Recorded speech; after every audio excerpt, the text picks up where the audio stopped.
ارے ایمان کی حقیقت اور سچائی کیا ہے کہ اتنے پورے اعتماد لہجے میں کہہ رہے ہو کہ میں نے پکے سچے ایمان ہونے کی حالت میں صبح کی ہے؟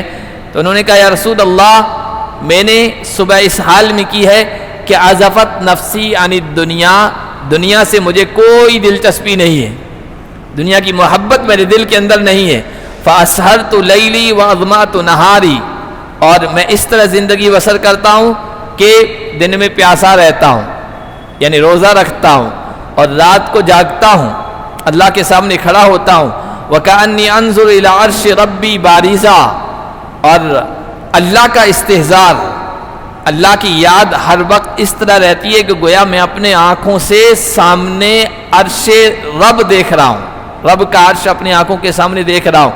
وَكَأَنِّي أَنظُرُ إِلَى الْجَنَّةِ يَتَزَاوَرُونَ فِيهَا، اور جنت بھی میری نگاہوں کے سامنے ہر وقت رہتی ہے، میں وہ منظر دیکھ رہا ہوں کہ جنتی آپس میں ایک دوسرے سے ملاقات کر رہے ہیں، خوش گپیوں میں اور ملاقاتوں میں مشغول ہیں۔ وَكَأَنِّي أَنظُرُ إِلَىٰ أَهْلِ النَّارِ يَتَزَاغَوْنَ فِيهَا، اور جہنم کا منظر بھی میرے سامنے ہے، جہنمی جہنم میں ان کو سزا دی جا رہی ہے، وہ چیخ رہے ہیں، چلا رہے ہیں، شور مچا رہے ہیں، وہ بھی ہر وقت میرے دل و دماغ پہ حاضر رہتا ہے۔ اس طرح میں زندگی بسر کر رہا ہوں، اس طرح میں نے صبح کی ہے۔ تو حضور نے کہا یا حارثہ عرفت فالزم، عرفت فالزم، اے حارثہ تو نے رب کو پہچان لیا ہے اور تو نے زندگی کی حقیقت کو پہچان لیا ہے اور تو نے ایمان کی حقیقت کو پا لیا ہے، اس کیفیت کو باقی رکھنا۔ اولئک هم المؤمنون حقا لهم درجات عند ربهم ومغفرة ورزق کریم۔ آج کے درس کا آغاز ہم اللہ کے فضل و کرم سے سورۃ الانفال کی آیت نمبر 3 سے کر رہے ہیں۔ پچھلے درس میں یہ بات ہم نے پڑھی تھی کہ اللہ تعالیٰ نے یہ حکم دیا کہ اللہ اور اس کے رسول کی اطاعت کرو اگر تم ایمان والے ہو۔ پھر کامل ایمان والے کون ہیں، ان کی کیا صفات اور کیا خوبیاں ہیں، اس کا ذکر تھا، جس میں سے 3 خوبیوں کا ذکر پچھلے درس میں آ گیا ہے۔ ایک تو یہ کہ جب اللہ کا ذکر کیا جاتا ہے تو ان کے دل میں اللہ کی عظمت بیٹھ جاتی ہے، جب قرآن کی آیتیں تلاوت کی جاتی ہے تو ان کے ایمان میں اضافہ ہوتا ہے، اور پھر تیسری صفت یہ کہ وہ اپنے رب پر مکمل بھروسہ کرتے ہیں۔ آگے اللہ نے فرمایا الذین یقیمون الصلاۃ، وہ لوگ جو نماز کو قائم کرتے ہیں۔ نماز قائم کرنے کا ذکر قرآن میں بار بار آتا ہے، صرف نماز پڑھنے کا نہیں آتا ہے۔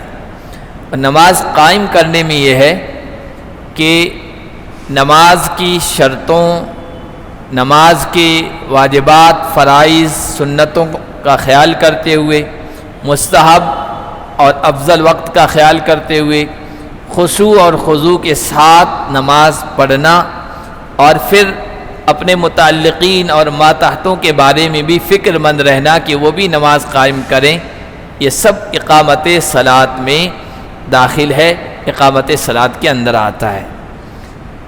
تو کامل ایمان والے وہ ہیں جو نماز کو قائم کرتے ہیں۔ وَمِمَّا رَزَقْنَاهُمْ يُنْفِقُونَ، اور جو کچھ ہم نے ان کو دیا ہے اس میں سے خرچ کرتے ہیں۔ ایک خرچ کرنا تو فرض ہے، جیسے زکوٰۃ ہے، اگر نصاب تک مال پہنچ گیا ہے تو ہر سال 2.5% اس میں سے اللہ کی راہ میں دینا ہی دینا ہے، یہ فرض ہے۔ اور صرف اتنا ہی نہیں ہے، اللہ کے کامل ایمان والے بندے وہ ہوتے ہیں جو زکوٰۃ کے علاوہ بھی مال خرچ کرتے رہتے ہیں۔ اولئک هم المؤمنون حقا، یہ ہیں سچے پکے مومن، جن کے اندر یہ خوبیاں پائی جاتی ہیں۔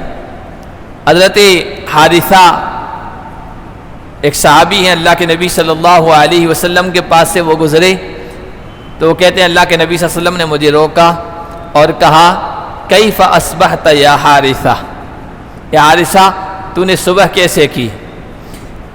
حضرت عائشہ کہتے ہیں میں نے کہا یا رسول اللہ اصبحت مؤمنا حقا، یہ اولئک هم المؤمنون حقا، میں نے پکا سچا مومن ہونے کی حالت میں صبح کی ہے۔ تو اللہ کے نبی صلی اللہ علیہ وسلم نے کہا یہ کیسے کہہ رہے ہو؟ ما حقیقت ایمانک، تمہارے ایمان کی حقیقت اور سچائی کیا ہے کہ اتنے پورے اعتماد لہجے میں کہہ رہے ہو کہ میں نے پکے سچے ایمان ہونے کی حالت میں صبح کی ہے؟ تو انہوں نے کہا یا رسول اللہ میں نے صبح اس حال میں کی ہے کہ عزفت نفسی عن الدنیا، دنیا سے مجھے کوئی دلچسپی نہیں ہے، دنیا کی محبت میرے دل کے اندر نہیں ہے۔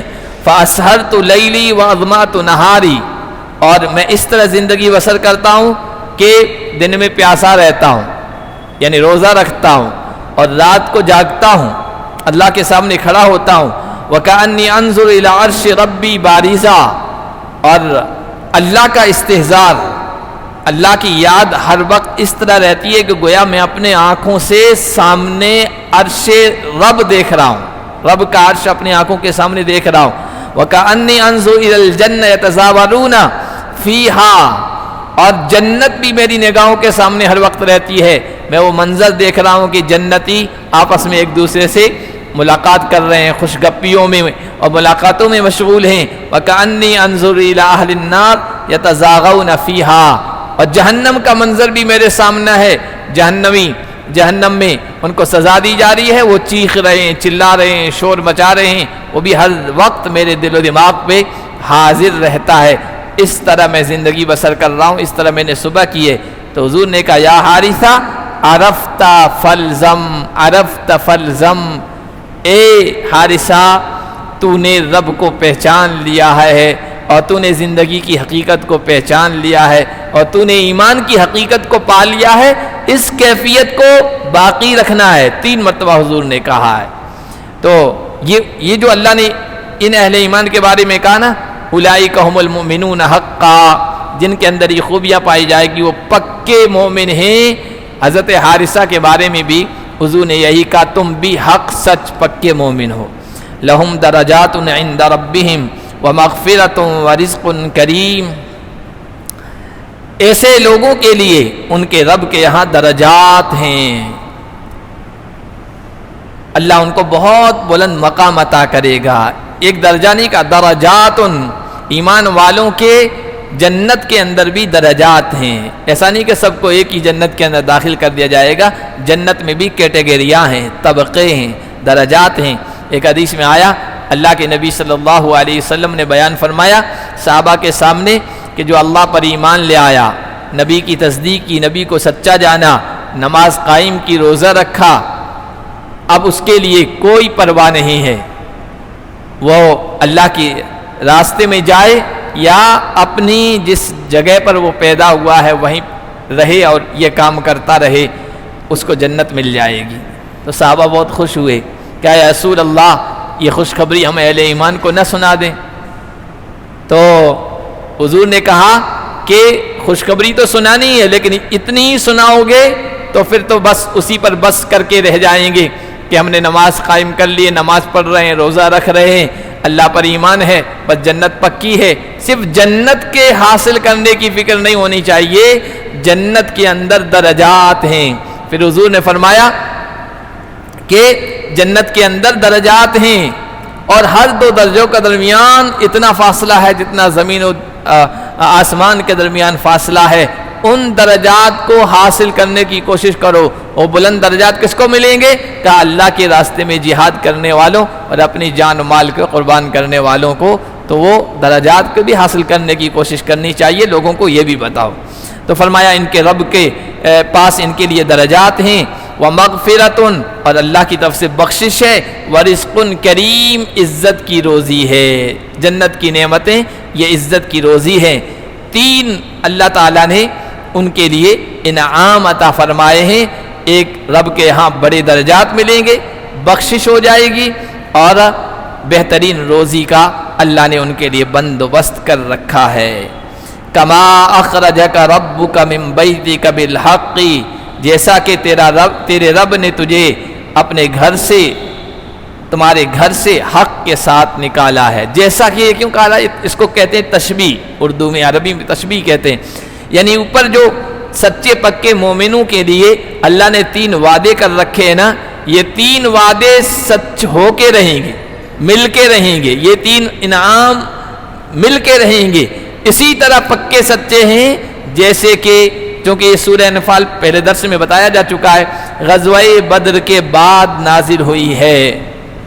جیسے تمہارے رب نے تم کو گھر سے نکالا اور اپنا وعدہ فتح کا، نصرت کا، کامیابی کا، دشمنوں پر کامیابی کا اللہ تعالیٰ نے پورا کیا نا، اسی طرح یہ وعدہ بھی اللہ تعالیٰ نے ایمان والوں کے ساتھ کیا، یہ پورا ہو کے رہے گا۔ اب یہاں سے آگے آیات میں غزوہ بدر کا ذکر اب شروع ہو جائے گا۔ غزوہ بدر اسلام میں سب سے پہلی جنگ ہے، سب سے پہلی لڑائی ہے۔ اس سے پہلے کچھ جھڑپیں ہوتی رہی ہے لیکن ان کو باقاعدہ لڑائی نہیں کہا گیا۔ جنگ بدر سب سے پہلی جنگ ہے، پہلی لڑائی ہے جو پیش آئی۔ اس کا پس منظر، بیک گراؤنڈ کیا تھا، وہ تھوڑا جان لینا ضروری ہے۔ اللہ کے نبی صلی اللہ علیہ وسلم اور اہل ایمان کو مکے والوں نے بہت ستایا، اتنا ستایا کہ وطن چھوڑنے پر وہ مجبور ہوئے تھے۔ چنانچہ صحابہ کی ایک جماعت ہجرت کر کے حبشہ چلی گئی تھی، وہاں بھی انہوں نے ان کو چین سے نہیں رہنے دیا تھا، پیچھے سے اپنا نمائندے بھیجے تھے حبشہ کے نجاشی کو بدگمان کرنے کے لیے، لیکن وہ اچھا آدمی تھا، ان کی باتوں میں آیا نہیں اور اہل ایمان کو انہوں نے واپس نہیں کیا، وہیں رہنے دیا۔ تو بڑی جماعت صحابہ کرام کی ایک حبشہ ہجرت کر گئی تھی، پیچھے جو تھے ان کو پریشان کرتے تھے، ظلم و ستم کا نشانہ بنایا کرتے تھے، تو پھر اللہ کی طرف سے مدینہ کی طرف ہجرت کی اجازت دی گئی۔ اللہ کے نبی نے صحابہ سے کہا تم جیسے تمہارے لیے ممکن ہو، آسانی ہو، ایک ایک کر کے، دو دو کر کے جماعت کی شکل میں مدینہ روانہ ہو جاؤ۔ چنانچہ صحابہ مدینہ کی طرف ہجرت کرتے چلے گئے۔ اللہ کے نبی صلی اللہ علیہ وسلم اور آپ کے ساتھ کچھ صحابہ یہیں مکے میں تھے۔ مکے والوں نے یہ سازش کی کہ اللہ کے نبی صلی اللہ علیہ وسلم کا نعوذ باللہ خاتمہ کر دیا جائے، چنانچہ انہوں نے قتل کی سازش کی اور مکے کے ہر خاندان کے ہٹے کٹے نوجوانوں کو، بہادر لوگوں کو جمع کیا کہ رات کے وقت ان کے گھر پہ حملہ کر دیں گے اور ان کا کام تمام کر دیں گے۔ چنانچہ انہوں نے اپنی اس منصوبہ بندی کو پورا کرنا چاہا، اپنے پلان کو پورا کرنا چاہا، لیکن اللہ کی طرف سے حضور صلی اللہ علیہ وسلم کے لیے حفاظت کا سامان تھا۔ اللہ کے نبی صلی اللہ علیہ وسلم ان کے درمیان سے، گھر کے دروازے سے نکلے ہیں اور ان کو پتہ بھی نہیں چلا ہے، اور پھر غار ثور میں جا کے 3 دن ٹھہرے ہیں، چھپے ہیں حضرت ابوبکر صدیق رضی اللہ تعالیٰ عنہ کے ساتھ، اور پھر وہاں سے آگے مدینے کا راستہ لیا ہے۔ رات بھر یہاں پہرا دیتے رہے گھر کا، ابھی نکلیں گے محمد اور ہم ان کو نعوذ باللہ قتل کر دیں گے، لیکن اللہ کے نبی صلی اللہ علیہ وسلم تو بحفاظت چلے گئے۔ صبح ہوئی تو پتہ چلا کہ شکار تو ہاتھ سے نکل گیا ہے۔ عربوں میں بہت ساری خصوصیات تھی، اچھائیاں تھی، ان میں ایک یہ بھی تھی بغیر اجازت کے، چاہے دشمنی کیوں نہ ہو، وہ زنانہ جو گھر کا حصہ ہوتا ہے اس میں داخل نہیں ہوتے ہیں، اس لیے گھر کے اندر داخل نہیں ہوئے تھے، وہ باہر پہرا دیتے رہے۔ بہرحال جب انہوں نے دیکھا کہ شکار ہاتھ سے نکل گیا ہے تو ان کو یہ پورا تھا کہ مدینہ ہی گئے ہوں گے۔ مدینہ کے جو راستے تھے نا ان میں دوڑ دھوپ کی، تلاشی شروع کی، لیکن اللہ کے نبی ہاتھ نہیں آئے۔ اللہ کے نبی صلی اللہ علیہ وسلم صرف عبادت گزار نہیں تھے، صرف اللہ اللہ کرنے والے نہیں تھے، دنیا کے حالات سے باخبر رہنے والے تھے، سیاست سے باخبر رہنے والے تھے، تجربہ ہر چیز کا رکھا کرتے تھے۔ حضور صلی اللہ علیہ وسلم کو پتا تھا کہ جو مشہور راستے ہیں نا زیادہ تر وہیں تلاشی ہوگی۔ اللہ کے نبی نے ان راستوں میں سے کسی کو بھی نہیں اختیار کیا، ایک گائیڈ کو، راستہ بتانے والے کو ساتھ میں لے لیا تھا، اور ایک غیر معروف، غیر مشہور راستہ جو تھا اس کو اختیار کیا اور حفاظت کے ساتھ مدینہ پہنچ گئے۔ جب مدینہ پہنچ گئے تب انہوں نے دیکھا کہ ہمارا کام تو ہوا ہی نہیں، اور ان کو وہاں اچھا ٹھکانہ مل گیا ہے، وہاں بھی چین سے نہیں رہنے دیا۔ ادھر سے خط لکھا مدینے کے مشرکوں کو، جن میں عبداللہ بن ابی جو منافقوں کا سردار تھا، اس کو کہ تم نے ہمارے آدمیوں کو پناہ دی ہے، یا تو ان سے لڑو اور مدینے سے ان کو بھگا دو، یا پھر یہ کہ ہم لڑیں گے اور پھر تم کو بھی قتل کریں گے، ان کا بھی کام تمام کریں گے، اور تمہاری عورتیں ہمارے لیے جائز ہو جائے گی. دھمکی دی.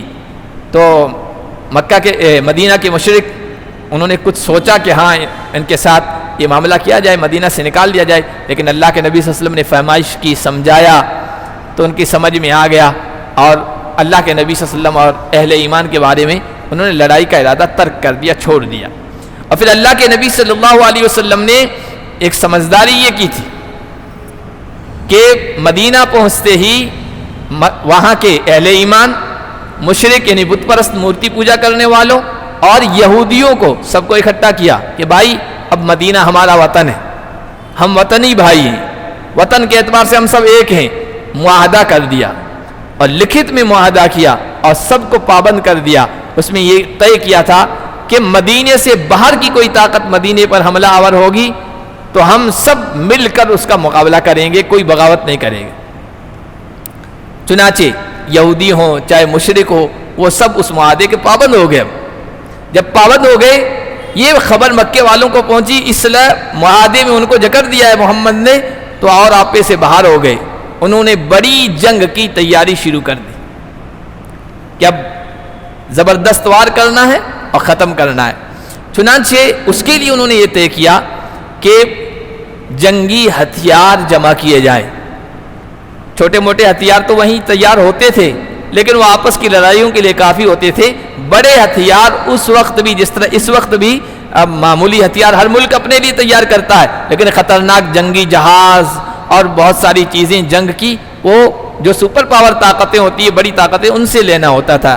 تو اس وقت شام جو ہے، شام آج جسے ہم سیریا کہتے ہیں، وہاں رومیوں کی طاقت تھی، سپر پاور طاقت تھی. وہاں ہتھیار بڑی مقدار میں تیار کیے جاتے تھے. تو وہاں سے ہتھیار خریدنے کے لیے ایک قافلہ تیار کیا، اور مکے والوں میں سے جو بھی صاحب حیثیت تھا، گنجائش والا تھا، ان میں سے ہر آدمی کو ترغیب دی گئی، شوق دلایا گیا کہ اس میں حصہ لیں، شیئر، جیسے آج کی زبان میں کہ شیئر ڈالے. یہ قافلہ لیبل تو عیر کا تھا، یعنی تجارتی قافلہ ہے، تجارت و بیوپار کے لیے جا رہا ہے، لیکن اصل میں یہ قافلہ جنگی ساز و سامان خریدنے کے لیے تھا. اللہ کے نبی صلی اللہ علیہ وسلم کو بھنک لگ گئی، تو اللہ کے نبی صلی اللہ علیہ وسلم نے اس قافلے کو شام جاتے ہوئے ہی چاہا کہ اس کا راستہ روک دیا جائے، اور جو ان کے پاس نقدی ہے، تاریخ کی کتابوں میں لکھا کہ 50,000 دینار سونے کے سکے، اس زمانے کے 50,000 دینار یہ قیمت تھی جس کی جنگی ساز و سامان ہتھیار خریدنا تھا. تو اللہ کے نبی نے چاہا کہ اس کا راستہ روک دیا جائے. اللہ کے نبی نے تیاری بھی کی. اس وقت جتنے بھی ہو سکتے تھے ساتھ میں مسلمانوں کو لیا، تقریباً 150-200 مسلمان. لڑائی مقصود تو تھی نہیں، قافلے کو روکنا تھا. تو عشیرہ نامی مقام پر اللہ کے نبی جا کے ٹھہر گئے. ابو سفیان کو پتہ چل گیا اس طرح راستہ روکا جانے کی اطلاع ہے، تو اس نے راستہ بدل کے وہ روانہ ہو گیا، ملک شام پہنچ گیا. وہاں ساز و سامان خریدا جنگی، اور واپسی کی جب تیاری کی تو اللہ کے نبی صلی اللہ علیہ وسلم نے جاسوس چھوڑ رکھے تھے، خبر رساں سب کچھ. حضور کو اطلاع ہو گیا کہ قافلہ آ رہا ہے واپس، تو پھر حضور صلی اللہ علیہ وسلم نے واپس دوبارہ راستہ روکنے کی کوشش کی، اور قافلے کا، چونکہ جنگ کا ساز و سامان تھا، دشمن جنگی اعتبار سے طاقتور نہ ہو تو ہر ملک یہ کوشش کرتا ہے. آج بھی دیکھیے جنگیں ہو رہی ہے نا، تو سب سے پہلے کوشش یہ ہوتی ہے کہ جو جنگی چیزیں ہیں، ایئرپورٹ ہیں یا جنگی جہاز جہاں سے اڑتے ہیں، اور دشمن کی ان طاقتوں کو ختم کیا جائے سب سے پہلے. تو اللہ کے نبی صلی اللہ علیہ وسلم نے بھی یہی چاہا تھا. تو اللہ کے نبی صلی اللہ علیہ وسلم نے واپسی میں بھی اس کا راستہ روکنا چاہا. ابو سفیان کی انٹیلیجنس نے اس کو بتا دیا کہ واپس پھر راستہ روک رہا ہے، اور پہلے سے اس کو تھوڑا خطرہ تو تھا ہی. ابو سفیان بڑا چالاک آدمی تھا، بعد میں مسلمان ہوئے، اس وقت تک مسلمان نہیں ہوئے تھے. اس نے پہلے تو یہ کیا، زمزم غفاری آدمی ایک آدمی تھا، اس کو کہا کہ تم جاؤ اور مکے والوں کو خبر کر دو کہ قافلے پر حملہ ہو گیا ہے، اس لیے تم اس کی مدد کے لیے آؤ. اس زمانے میں یہ تھا کہ خبر کو جتنا خطرناک بنانا ہے، آج کل خطرناک خبر یہ ٹی وی والے بنا دیتے ہیں، ایسے بناتے ہیں جیسے کہ بس اب جنگ ہوگی اور یہ سب تباہ ہو گیا اور ملک فتح ہو گیا. تو اس زمانے میں کیا ہوتا تھا، کسی بھی سچویشن کو خطرناک بنانے کے لیے وہ جو آدمی ہوتا تھا خبر پہنچانے والا، وہ اونٹنی کے کجاوے کو الٹا رکھ دیتا تھا. ہر دیکھنے والا سمجھ جاتا تھا یار معاملہ گمبھیر ہے، الٹا اس کا پالان کجاوا رکھ دیا ہے. دوسرا، اس نے اونٹنی کے ناک کان کاٹ دیے اور خود کے کپڑے پھاڑ لیے. اب مکہ پہنچ کر اعلان کرتا رہا کہ بھائی قافلہ لٹ گیا ہے، تمہاری غیرت اور حمیت اور تمہاری ناک کاٹ دی گئی ہے، چلو اس کی مدد کے لیے. چونکہ اس قافلے میں، اس تجارت میں مکے والوں میں سے تقریباً ہر آدمی کا پیسہ لگا ہوا تھا. ایک جوش بڑھ گیا. ادھر سے ابو جہل کی قیادت میں 1000 ہتھیار ساز و سامان سے مسلح لشکر یہاں سے روانہ ہو گیا. اللہ کے نبی صلی اللہ علیہ وسلم نے قافلے کی جاسوسی کے لیے کہ کہاں تک پہنچا ہے اور کون سا راستہ اختیار کیا ہوا ہے، 2 آدمیوں کو بھیجا تھا. انہوں نے پوری جانکاری حاصل کرنے کے بعد کہا یا رسول اللہ، قافلہ تو ابو سفیان چالاکی کے ساتھ باحفاظت لے کر روانہ ہو گئے، ہمارے ہاتھوں سے باہر ہو گیا ہے. اب اللہ کے نبی صلی اللہ علیہ وسلم قافلے کو روکنے کے لیے گئے تھے، جنگ کے ارادے سے نہیں گئے تھے. جو کچھ ساتھ ہو لیے ان کو ساتھ لے کے چل دیے تھے. لیکن ادھر سے اطلاع ملی کہ مکہ کی طرف سے 1000 مسلح آدمیوں کا لشکر جرار آ رہا ہے. اب کیا، اب لڑائی کریں یا واپس مدینہ پہنچ جائیں؟ یہاں معاملہ تھوڑا پریشان کن ہو گیا.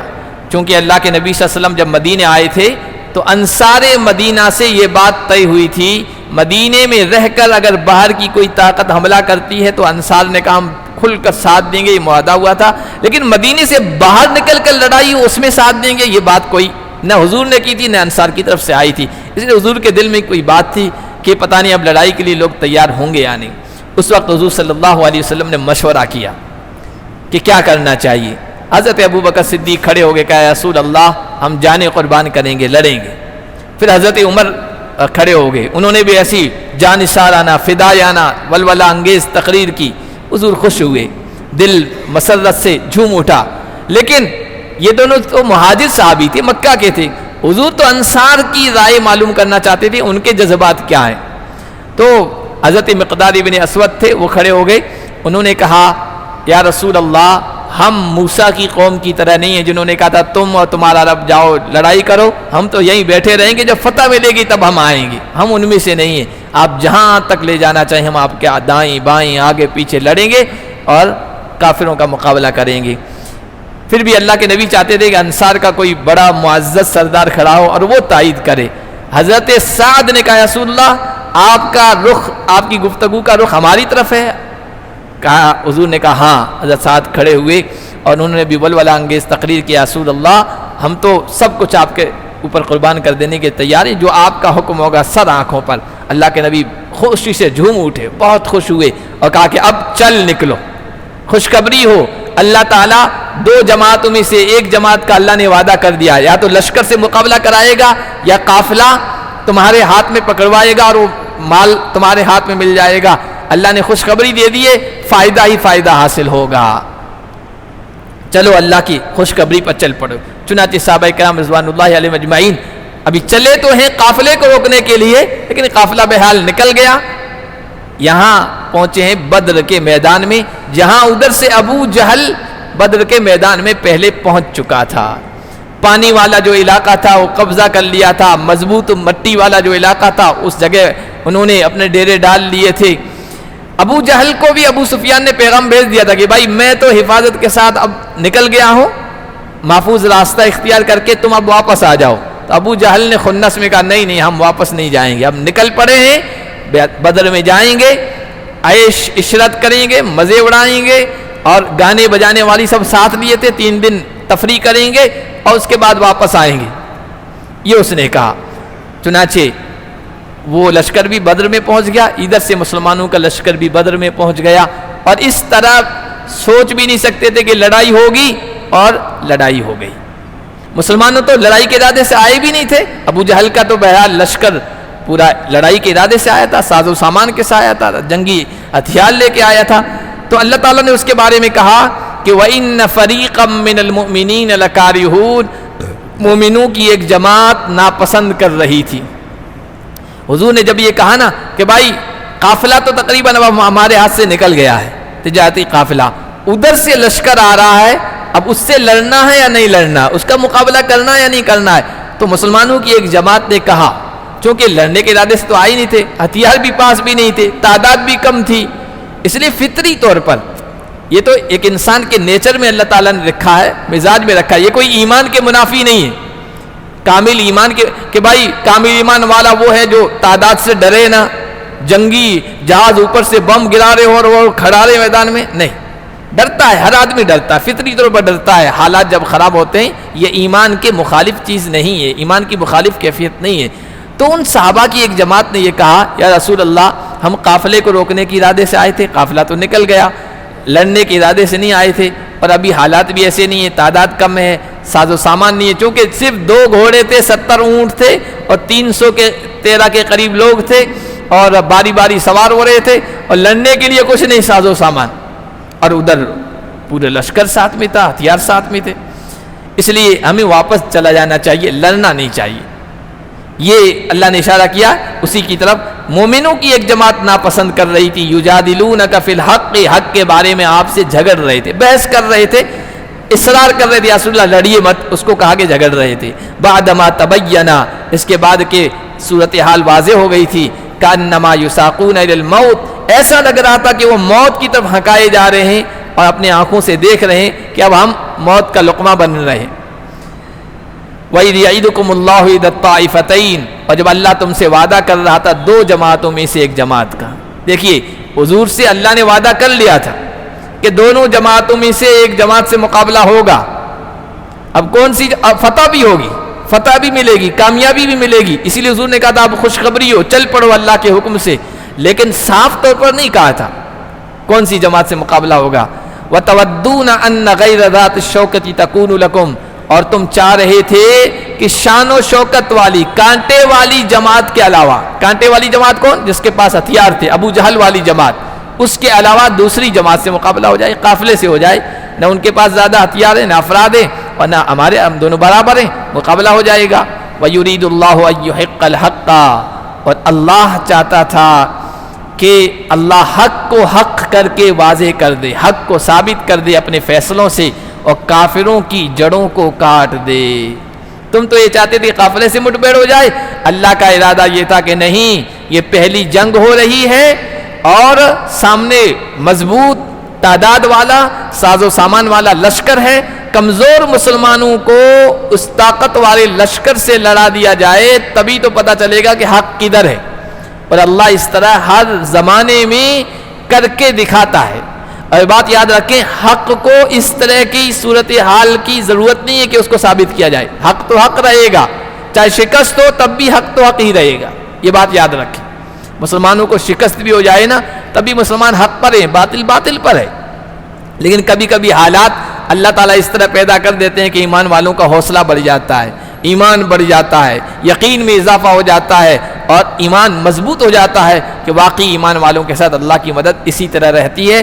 اللہ نے بدر میں بھی یہی کیا، لڑا دیا مسلمانوں کو، 313 نہتے مسلمانوں کو لاؤ لشکر والے لوگوں کے ساتھ، اور بڑے بڑے سرماؤں کی جڑ کاٹ کے رکھ دی، کفر کی کمر توڑ کے رکھ دی. اسی وجہ سے غزوہ بدر کو یوم الفرقان کہا گیا، حق اور باطل کے درمیان فرق کر دینے والی چیز. 70 بڑے بڑے سرما ان کے کام آ گئے، اور 70 کو پابہ زنجیر یعنی قیدی بنا کر لایا گیا. مسلمانوں کو فدیہ بھی ملا، مال بھی ملا، فتح بھی حاصل ہوئی. اللہ تعالیٰ اس طرح اپنے فیصلوں کو، اپنی باتوں کے ذریعے سے حق کو ثابت کرتا ہے، اور ہر زمانے میں کرتا ہے. اب آپ دیکھیے اس زمانے میں ہم نے اپنے آنکھوں کے سامنے کیا کیا نہیں دیکھا ہے. یہ افغانستان کی جو جنگ تھی، امریکہ اور پوری دنیا کی طاقتیں جہاں آ گئی تھی، اور امریکہ نے اس وقت کہا تھا کہ 6 دنوں کا کام ہے، 1 ویک، 1 ہفتے میں ہم کام نمٹا دیں گے. اور اللہ تعالیٰ نے پھر جو ہے ان کمزور نہتوں کو ہمت دی، حوصلہ دیا، مقابلے کی طاقت دی.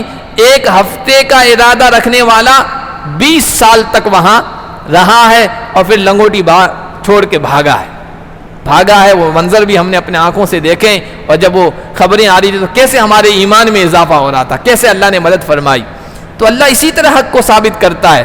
ابھی آپ دیکھیے سیریا میں کیا ہوا، سب کچھ دنیا کی طاقتیں تھیں اور سامنے بالکل نہتے لوگ تھے، اور کس طرح اللہ نے کتنے ظلم و ستم کے بعد حق کو غالب کیا ہے۔ اور ابھی آپ دیکھیے اسرائیل کی اور حماس کی اور پھر ابھی ایران کی یہ سب باتیں چل رہی ہیں نا، اسرائیل کا جو سسٹم ہے، دفاعی سسٹم، جنگی سسٹم، حفاظت کا سسٹم، آئرن ڈوم مشہور ہے دنیا میں، کہ سوئی بھی ہوتی ہے نا، اس کو وہ پرکھ لیتا ہے اور ادھر کا رخ نہیں ہو سکتا ہے۔ آپ دیکھیے کیسے کیسے میزائل جا کے تباہی بربادی کر رہے ہیں۔ یہ ہے یحق الحق بکلماتہ، اللہ حق کو اسی طرح ثابت کرتا ہے۔ دنیا والوں پر جو رعب، دبدبا اور دہشت طاری کر رکھی ہے نا باطل نے، کیا ہمارا کوئی کچھ نہیں بگاڑ سکتا؟ اللہ اس طرح کے حالات پیدا کر کے حق کو ثابت کرتا ہے اور کافروں کی جڑ کو کاٹتا ہے۔ لیحق الحق ویبطل الباطل، تاکہ اللہ حق کو حق کر کے واضح کر دے اور باطل کا کام تمام کر دے۔ وَلَوْ كَرِهَ الْمُجْرِمُونَ، اگرچہ مجرم لوگ کتنا ہی ناپسند کریں۔ دنیا کے سارے مجرم لوگ، کافر لوگ، فاسق لوگ، اسلام دشمن لوگ دیکھیے، وہ اب تک غزہ پر خوشیاں منا رہے تھے۔ ہمارے یہاں کے بت پرست جو ہے نا، روزانہ پوسٹیں ڈالتے ہیں، غزہ والے بھوکے مر رہے ہیں اور ہم یہاں یہ کھا رہے ہیں، ہم وہاں یہ کھا رہے ہیں، مذاقاً اس طرح لکھتے ہیں۔ اور ابھی جب اسرائیل پر یہ آفت آئی ہے کہ اس کے جواب دینے والا سامنے کھڑا ہے، تو اب سب چپ چاپ ہیں، زیادہ دیکھ رہے ہیں، پتہ نہیں کس کروٹ اونٹ بیٹھے گا اور جنگ کا پالا کدھر جو کون جیتے گا اور کیا ہوگا، سب خاموش بیٹھے ہیں، پتہ ہے کہ سامنے مقابلہ کرنے والا ہے۔ تو اللہ تعالیٰ اس طرح جو ہے نا حالات پیدا کرتا ہے، مجرم لوگ چاہے کتنے ہی ناپسند کریں کہ مسلمانوں کو فتح نہیں حاصل ہونی چاہیے اور ان کے پالے میں جنگ نہیں جانی چاہیے اور انہیں کامیابی نہیں ملنی چاہیے، لیکن اللہ وقتاً فوقتاً اس طرح حالات پیدا کرتا رہتا ہے ایمان میں اضافے کے لیے۔ آگے یہی غزوہ بدر کے سلسلے میں ہے، غزوہ بدر میں ہے نا فٹافٹ مسلمانوں کو کامیابی مل گئی تھی۔ صبح جنگ شروع ہوئی، 17 رمضان تھا، جمعہ کا دن تھا، صبح جنگ شروع ہوئی ہے اور شام ہوتے ہوتے مجاہدین نے پالا مان لیا تھا، 70 کا کام تمام کر دیا، 70 کو قیدی بنا لیا۔ جنگی اتنی جلدی نہیں ہوتی ہے، ختم نہیں ہوتی ہے، لیکن یہ اتنی جلدی جنگ کا نتیجہ یہ اللہ کی مدد کے 3 اسباب اللہ تعالیٰ نے بیان فرمائے، 3 کارن تھے، ریزن تھے، وہ انشاءاللہ اگلے درس میں ہم پڑھیں گے۔